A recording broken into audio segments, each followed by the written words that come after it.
आहेच, पण या माळशिरस तालुक्यामध्ये जो खरा रामोशी आहे, ज्यांच्या अंगामध्ये रामोशाचं रक्त आहे, ते कमळाला सोडून पुढेही दुसरं मतदान करणार नाही असं या ठिकाणी मी आव्हान करतो.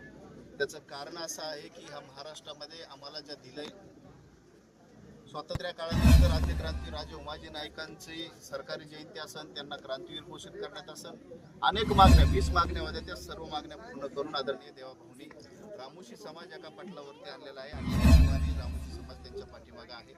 त्यामुळं इलेक्शन हा असा पार्ट आहे की आपल्या देवाभाऊंचा त्या ठिकाणी महाराष्ट्रातल्या रामोशी बेडर समाजाने देवाभाऊ मध्ये त्यांचं कमळाचं चिन्ह समोरचं बटन दाबून आपण त्यांना इथून पुढच्या काळामध्ये जे त्या ठिकाणी उमेदवार असतील त्या ठिकाणी विजय करून द्यावे अशी आपल्याला या ठिकाणी आव्हान करतो.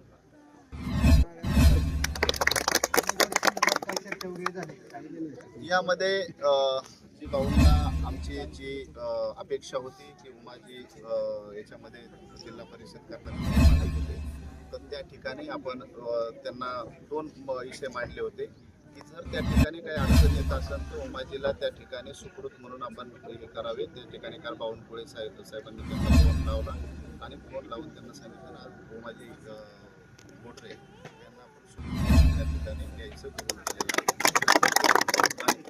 पंचायत समिती करता उमाजीला त्या ठिकाणी करायचं केलेलं आहे.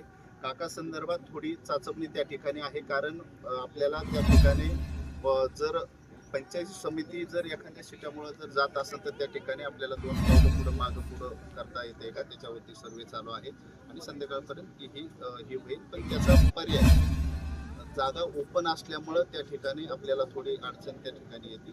पण त्याच्यापेक्षाही मोठं म्हणजे त्या पंचायत समितीने मी म्हणतो सभापतीच्या बराबरीचं पद त्या ठिकाणी काकासाहेबांना त्या ठिकाणी मिळेल असं या ठिकाणी मी आपल्याला सांगतो. म्हणजे समाजाला जे पाहिजे होतं त्याच्या पुढे जाऊन भाऊंनी त्या ठिकाणी दिलंय असं या ठिकाणी आपल्याला सांगतो.